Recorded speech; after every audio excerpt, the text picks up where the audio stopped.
Hello and welcome, my dear students. So let us move ahead in the next section of the chapter electrochemistry. So previously you might have understood about the anode, cathode, what are the basic terminologies, what is an equivalent conductivity, what is a molar conductivity. ठीक है, अगर आप in terms के बारे में नहीं जानते हैं तो पिछला वीडियो पहले ज़रूर देख लें, because only then you are going to understand about the current section. Okay, so today we are going to talk about the variation of conductivity with concentration. Okay, so conductivity in general decreases with decrease in concentration. और ये दोनों के लिए valid है, weak electrolyte हो चाहे strong electrolyte हो. जैसे हमने पिछली बार भी बात करी थी वीक और स्ट्रॉन्ग इलेक्ट्रोलाइट के बारे में. वीक इलेक्ट्रोलाइट वो होते हैं जो कम्प्लीटली डिसोसिएटेड नहीं होते अपने एक्वस सॉल्यूशन के अंदर, और स्ट्रॉन्ग इलेक्ट्रोलाइट्स जो कम्प्लीटली डिसोसिएट हो जाते हैं. ठीक है, so this conductivity this decreases with decrease in concentration in general. और ऐसा क्यों? Because it depends upon the number of ions per unit volume. ठीक है, वो डिक्रीज हो रहा है, इसी वजह से कंडक्टिविटी डिक्रीज होती है. बट जब हम बात करते हैं मोलर कंडक्टिविटी की, मोलर कंडक्टिविटी क्या होती है? जितने आयंस मेरे पर मोल जो पर सीसी में प्रोड्यूस हो रहे हैं, ठीक है, this is decreasing with increasing concentration. आप ये जो ट्रेंड देख रहे हो, आप यहाँ देख रहे हो कि ये जो KCl है, KCl is a strong electrolyte. ठीक है, इसके लिए भी ये डिक्रीज हो रहा है. ये कंसंट्रेशन मेरी एक्स एक्सिस पे बढ़ रही है तो ये डिक्रीज हो रहा है, although the decrease is not so profound. But वहीं अगर मैं वीक इलेक्ट्रोलाइट लेता हूँ, for example acetic acid, this decrease is very profound. ठीक है, बहुत ही शार्प डिक्लाइन हो रहा है with increasing concentration. On the y-axis you have your molar conductivity. So what is the difference between the two? Strong और weak के case में ऐसा डिफरेंशिएशन क्यों है और क्यों ऐसा डिक्रीज हो रहा है, इसको हम समझने की कोशिश करेंगे. So at low concentration what happens is a strong electrolyte, this generally follows this equation. This is a Debye-Huckel-Onsager equation.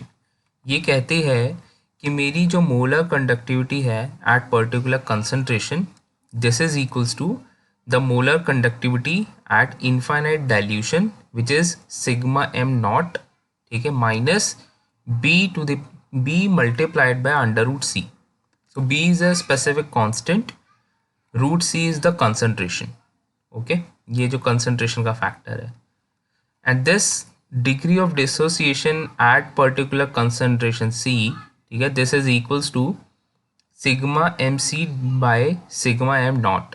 That means molar conductivity at particular concentration. Suppose मैं कहता हूँ कि at this point what is the molar conductivity. So at concentration of 40 the molar conductivity is this 20 divided by lambda m nought or sigma m naught, which is molar conductivity at infinite dilution.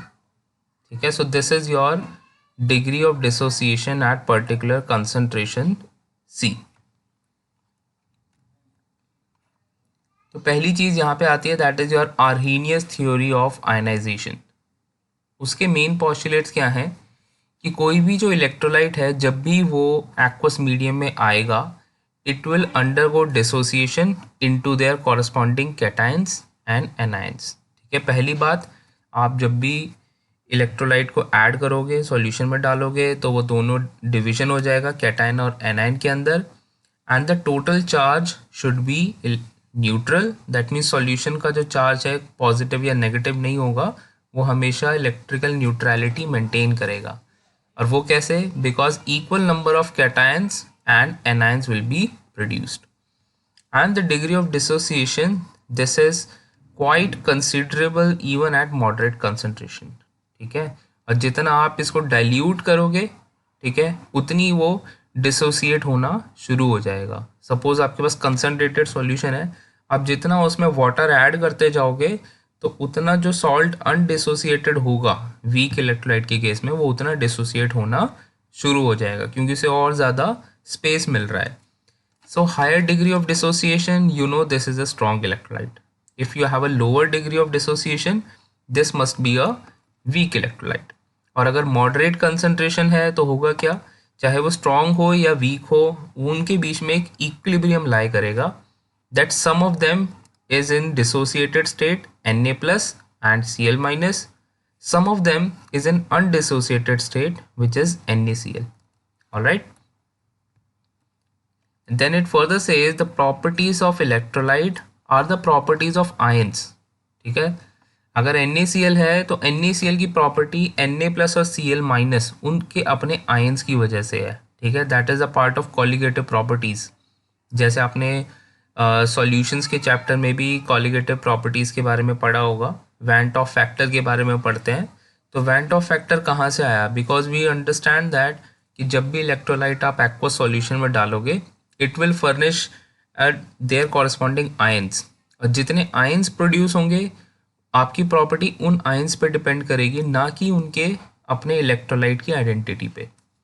So whenever you pass an electrical current through this particular solution, your positive ions, this will move towards the cathode, and similarly negative ions, this will move towards the anode. ये हमेशा याद रखना है, positive ion going towards cathode, negative ions going towards anode.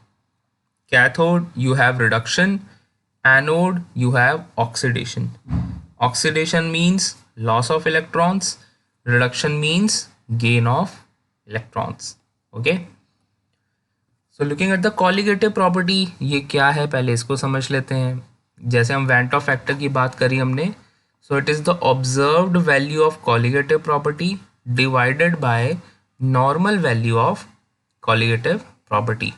जैसे suppose एक electrolyte था AB, so this AB is dissociated into A plus and B minus.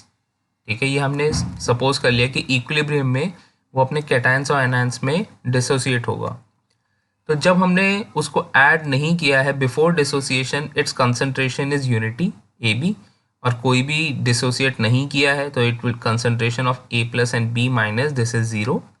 And after attaining this equilibrium, जब वो डिसोसिएट हो गया है, this is the alpha. Alpha that means कि कितने आयंस कैटायन के प्रोड्यूस हुए हैं, और सिमिलरली उतने ही आयंस मेरे एनायन के प्रोड्यूस होंगे. ठीक है, so what will be the concentration of AB? This will be 1 minus alpha. ठीक है, alpha is the number of ions which is dissociated. So total number of moles कितने हुए, मैं इन सबको सम कर देता हूँ. 1 minus alpha plus alpha and plus alpha. So you one of the alpha will cancel out, this becomes 1 plus alpha. So the colligative property is that it is directly proportional to the number of particles or number of moles of ions produced in the solution. So Van 't Hoff factor क्या हुआ मेरा total mole कितने आए थे, 1 plus alpha divided by normal consideration. हमने assume किया था कि मैंने 1 मोल ऑफ इलेक्ट्रोलाइट ऐड किया है, तो एक्चुअली मैं 1 ऐड किया है, बट हमारे पास हैं कितने, 1 प्लस अल्फा के फैक्टर में. तो इनका जो रेशियो है that is my van't Hoff factor I. Okay, so in general अगर आपके पास, ये तो एक सिंपलर केस था इलेक्ट्रोलाइट का.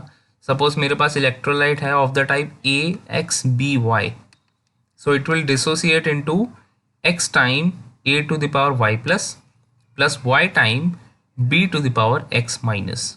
ठीक है, तो वही सेम चीज़ अप्लाई करोगे before dissociation, this is 1, these are 0. ठीक है, कोई भी फॉर्म नहीं हुआ है. After dissociation this will be X times alpha and Y times alpha.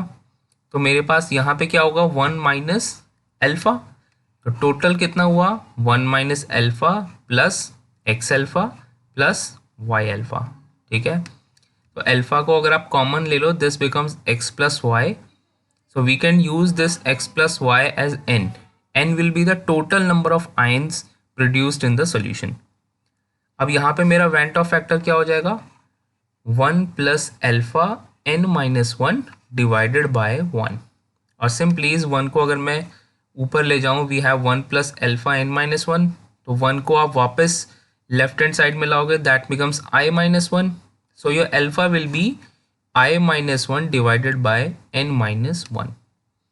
So this is the general formula to calculate the degree of dissociation if you know the Van 't Hoff factor for that particular electrolyte and the total number of ions furnished in an electrolyte. Okay, so you must remember this formula, that alpha equal to I minus 1 by n minus 1. So what are the factors on which the degree of dissociation depends? First, it is the nature of electrolyte.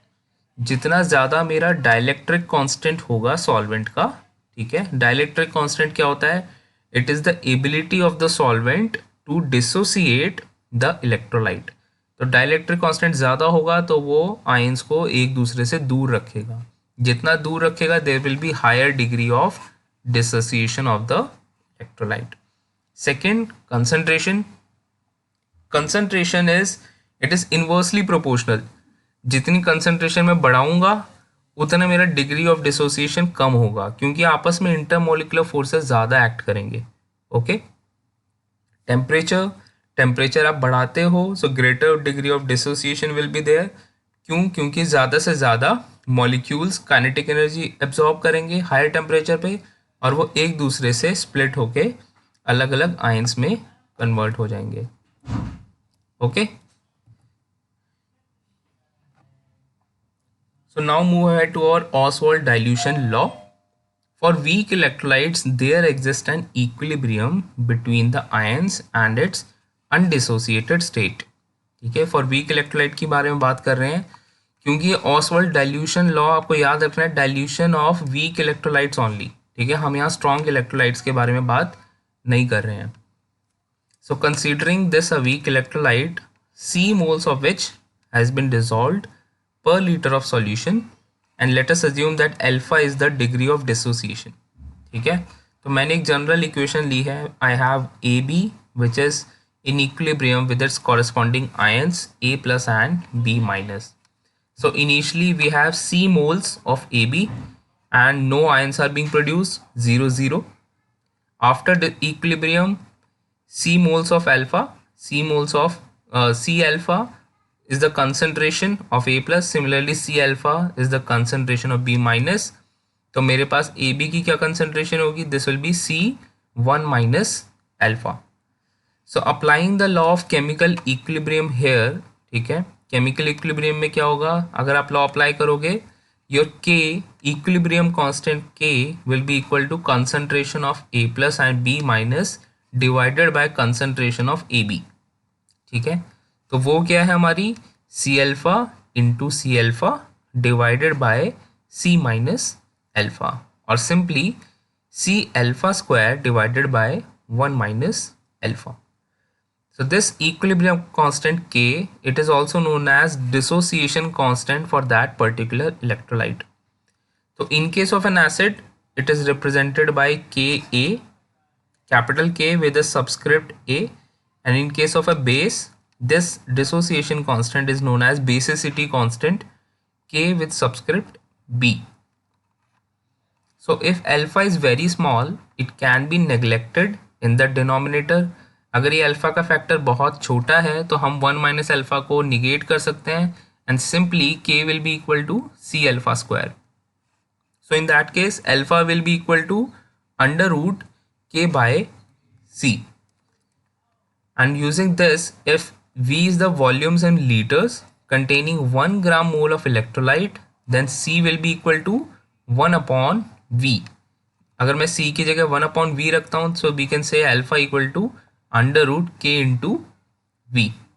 Hence, this degree of dissociation alpha of a weak electrolyte, this is inversely proportional to the square root of its molar concentration.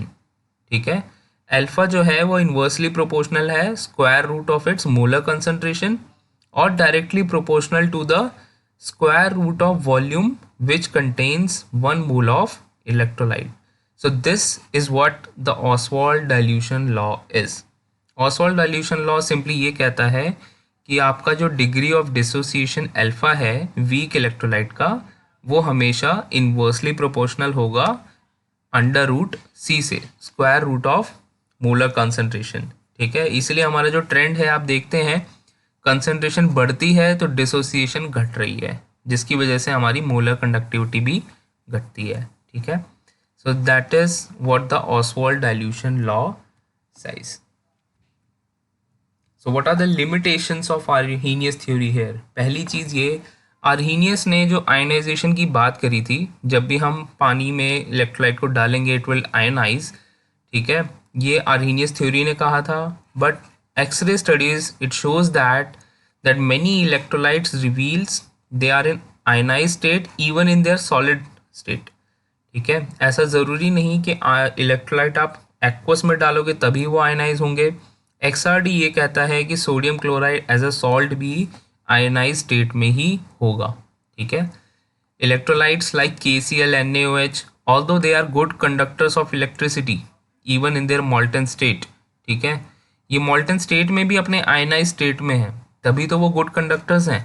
ठीक है, तो यहाँ पे aqueous होने की ज़रूरत नहीं है कि एक्वस सॉल्यूशन होगा तो ही KCl या NaOH जो है कंडक्ट करेगा. They are the good conductor of electricity even in the absence of water.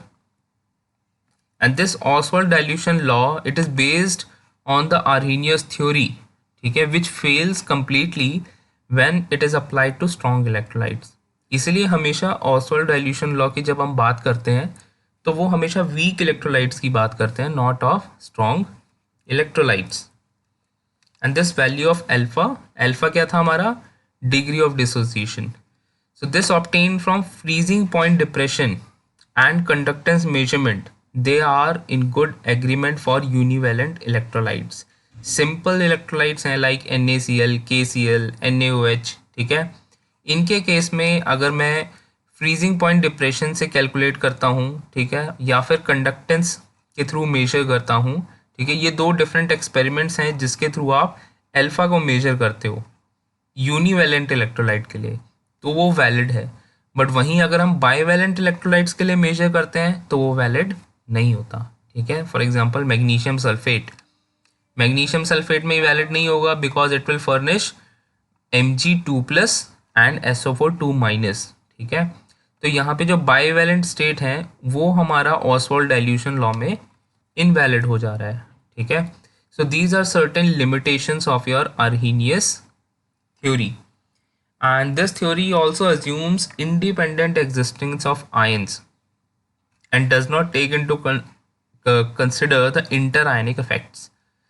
Arrhenius theory ने ये कहा कि जब आप सॉलिड सॉल्ट को एक्वस में डालते हो तो Na+ और Cl- अपनी इंडिविजुअल आइडेंटिटी मेंटेन करता है. बट आप ये भी जानते हैं कि अगर एक पॉजिटिव चार्ज है और एक नेगेटिव चार्ज है, so there is going to be an intermolecular force acting between them. क्योंकि अपोजिट चार्जेस हैं तो वो एक दूसरे को अट्रैक्ट भी कर रहे होंगे. तो ये जो इफ़ेक्ट्स हैं इंटरआयनिक इफ़ेक्ट्स, इसको आर्हीनियस थ्योरी ने कंसिडर नहीं किया था. Okay, so these are the limitations of your Arrhenius theory. So thank you student, that is all for today. So revise all the topics which we have discussed so far, and I will going to post you some questions as well. Do attempt those questions, and in the next class we are going to discuss about the Debye-Huckel theory of strong electrolytes. Okay, thank you and all the best.